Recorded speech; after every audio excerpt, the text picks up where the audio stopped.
I didn't say that, Mr. Harrison, but it was Noah who mentioned it, the possibility to organize a cruise with politicians and important persons for Middle East.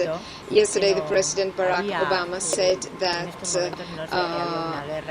there is no war against terrorism. How do you think that these kind of initiatives can affect the world? Well, unfortunately, because of prior commitments here on the ship, I was unable to hear President Obama's speech yesterday. I just heard the BBC report last night that it was well accepted, but I don't really know what he said.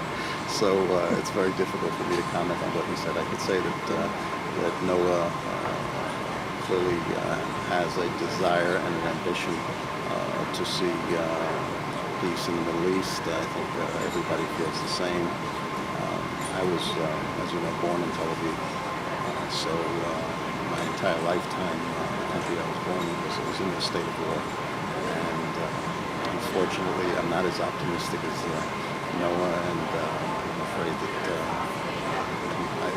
the way I see the situation, there will not be peace in my lifetime, because they just never seem to make any progress. But when there's people like Noah, there's always hope. But I'm not optimistic. I can say is, having spent my entire life seeing nothing but war in the region, I don't think we're any closer today than 10, 20, 30 years ago.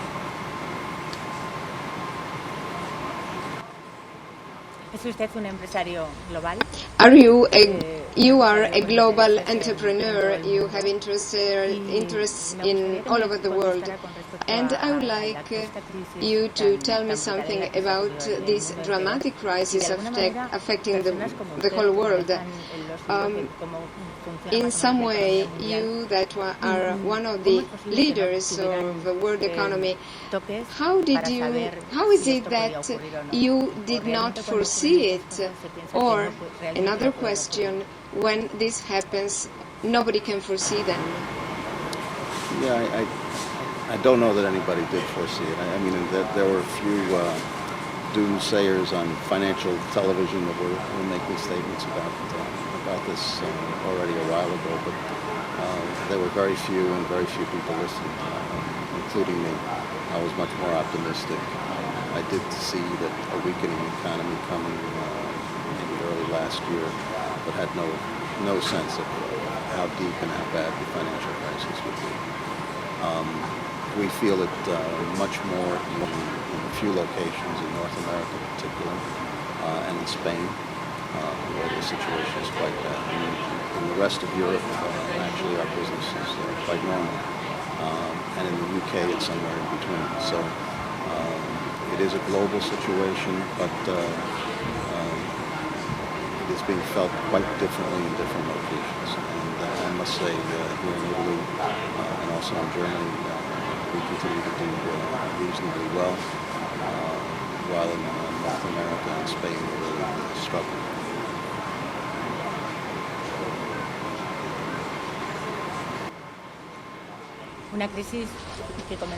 It is a crisis that started out as a financial crisis, and then it became economic, and now it is mainly social.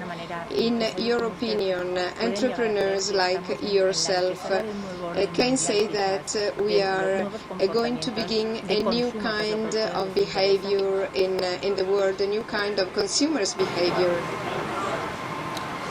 Well, again, I think it depends in the area of the world, because in a place like North America, there's quite a lot of deleveraging going on, reduction of debt, cleaning up of balance sheets, both personal debt, personal balance sheets, and corporate.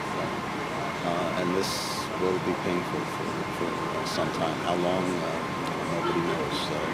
We hope, obviously, shorter rather than longer, but it will be difficult. I think because consumers do not use credit in quite the same way in Europe, that the depth of it will be not as bad. But I really don't know. I mean, from our point of view, I just see it from the standpoint of how our bookings are, and our bookings in most of Europe is still quite all right, while in North America and in Spain, one country in Europe is really struggling. I think these are the areas that not only suffer from a financial crisis, but also from a building bubble, too much construction, too much overbuilding, which is having to be absorbed, which will take some time.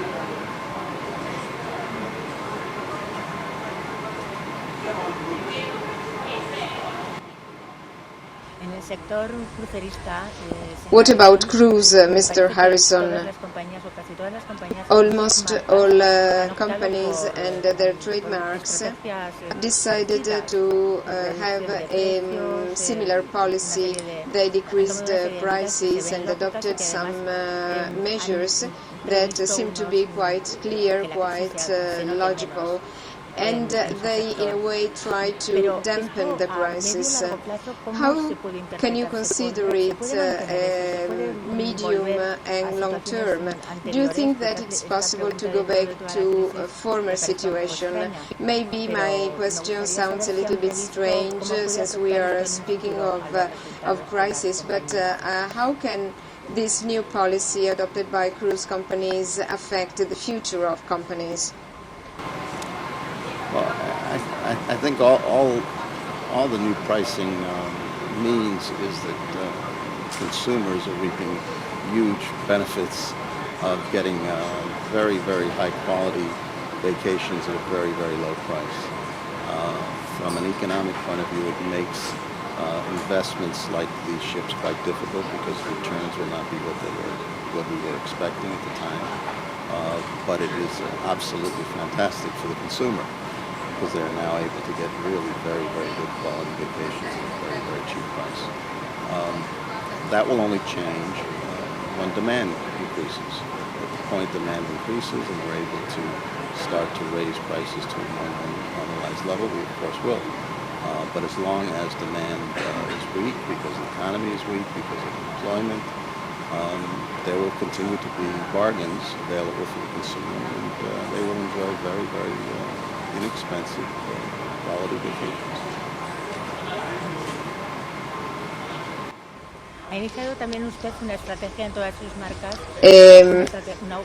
Did you also start a kind of renovation operation in your brands? Did you refurbish many ships? And you contacted Peter Fetten. What do you want to achieve with this policy, with this strategy? And what is Peter Fetten concretely actually do to carry out the renewal strategy? Well, a number of our brands are making very significant investment in their ships. Carnival Cruise Lines has this evolution of fun upgrades that they're doing to the fantasy class, which are very, very significant investments in the fantasy class. Holland America is continuing its now second phase of Signature of Excellence. The Kingdom was just completed. Carnival just completed the Sensation. And Princess has some very, very significant upgrades being done to the Grand Class. The Golden Princess was just completed. Bringing in Peter Fetten, Peter is someone with vast experience in refits, and because the investments have become so huge across our brands, we felt that we needed a central person who could make sure that best practices are being used by all the brands so that we do these jobs in the most efficient way possible. These investments are now running into the hundreds of millions of dollars. And when you make investments like that, it pays to invest in people like Peter who really have great knowledge in this field, having those work in ship repair at Fleming Voss and doing refits at Royal Caribbean. So Peter's background and knowledge will be a great asset to all the brands and assure us at the corporate level that we really are doing everything we can to make sure that these refits are done in the most efficient and effective way.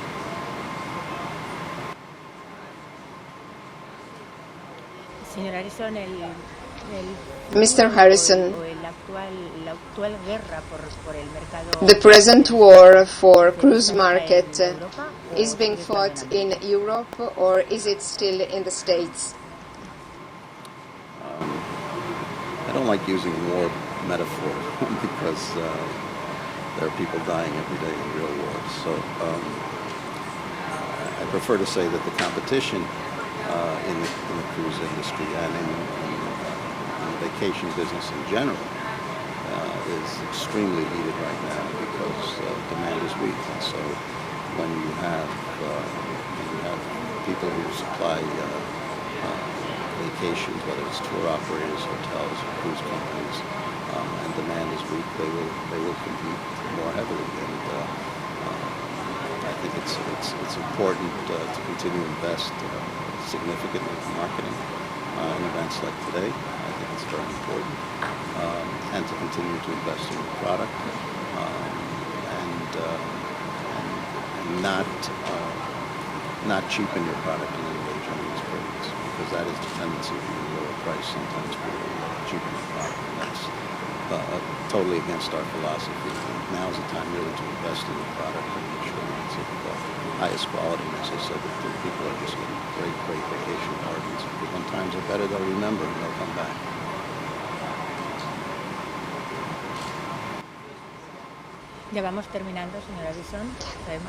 We are going to finish our interview. I know your time is valuable, so we are going to end the interview.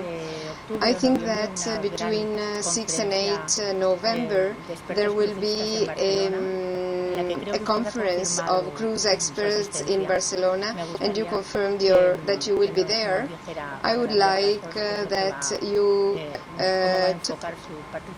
could tell me how are you going to present your presentation in this big reunion meeting of cruise experts, in this summit of cruise experts. In today's environment, between June and November is a lifetime, and so I have no idea. We're dealing in very, very volatile markets. We're dealing with very, very unique and challenging time, and to try to prepare for something in November now would not really work. So I think November 3rd or 4th I may start to think about what I say on November 7th.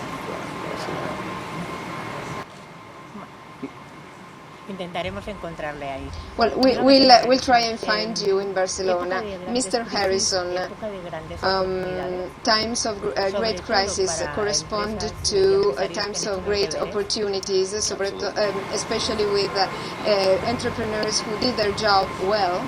Do you think so? Absolutely. There's no question that the times of like these are times of great opportunity. This particular time is quite difficult because liquidity is not available, which makes, even if you see an opportunity, sometimes difficult to execute if there is no liquidity. But it was after September 11th that all the conversation started with the potential merger between us and P&O Princess, and it was that crisis that really led to the merger of Carnival with P&O Princess. So there's no question that in the past, because we positioned ourselves well from a balance sheet standpoint with a strong financial position, we've always been in a good position to take advantage of unique opportunities. And in times like this, very often you find unique opportunities. Whether that will be the case this time or not, I don't know. But you're absolutely right. These are the times when companies and people will find unique opportunities, and 5-10 years from now we'll look back and say they made some very, very good moves about this time. And some will say it's unfortunate that we didn't make certain moves when the opportunity was there, because it may not be there 5 years from now, 10 years from now.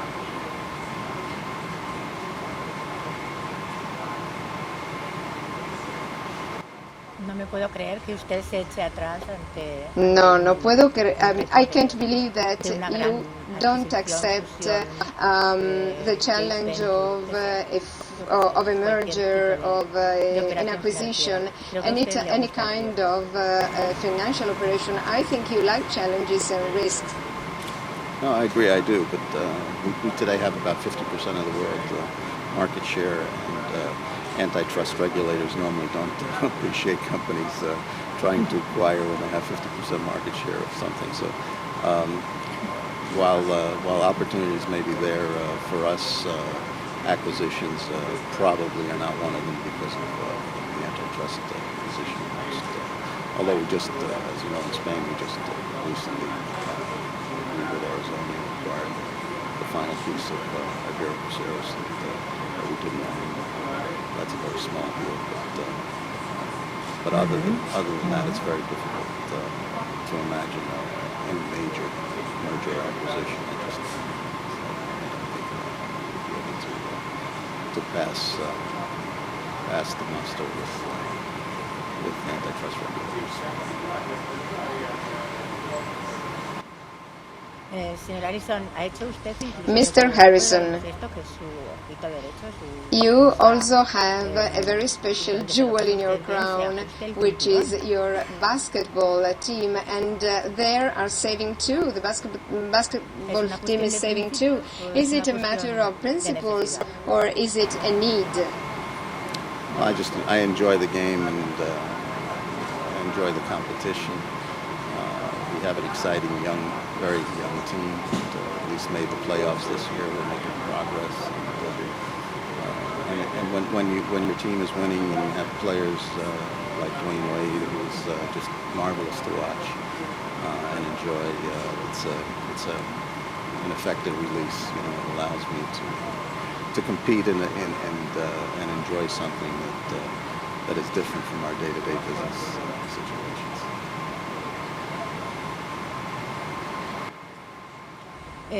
Ya terminamos, pero no puedo We are going to terminar la finish, entrevista but I sin could not finish preguntarle a un without empresario como usted, asking que you muy this pocas veces tiene question. la oportunidad We don't have de many tener frente a frente tan opportunities global, to un empresario talk tan with global, such a de global preguntarle si es entrepreneur usted as you optimista. are. Si Are you podemos mirar de aquí a optimistic? 10 Do you años, think como decía that usted, in usted 10 miraría a lo years mejor we'll hacia atrás have a a ver que ha better tenido oportunidades y situation? nosotros le pedimos We'll que have nos diga more de aquí a 10 años cómo opportunities. tenemos que How mirar do el you see mundo, the si picture podemos ser in 10 optimistas years' y si time? podemos Can realmente we be estar optimistic? contentos. Can we be happy with the situation in 10-year time? I think so. It's hard to see year to year now after a difficult period that we've gone through. But I don't think we'll need to go through 10 years' time before we see better time. I think we're in for another year or two of working through this financial issues and bubble, real estate bubble.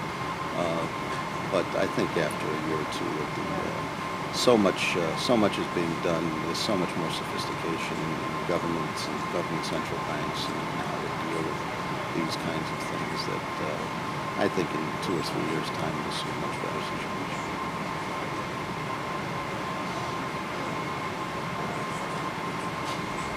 Ojalá sea cierto, señor Arison, ha sido un I hope placer you are right. As hablar con always, usted. it was. Le damos las Thank you very gracias much. As always, por habernos it atendido. was a pleasure. Muchísimas gracias. Thank you for your time. It's Thank you. always a pleasure and a privilege. Thank you very much. Gracias a usted.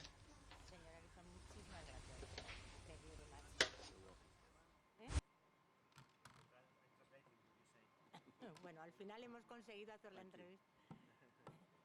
Al final hemos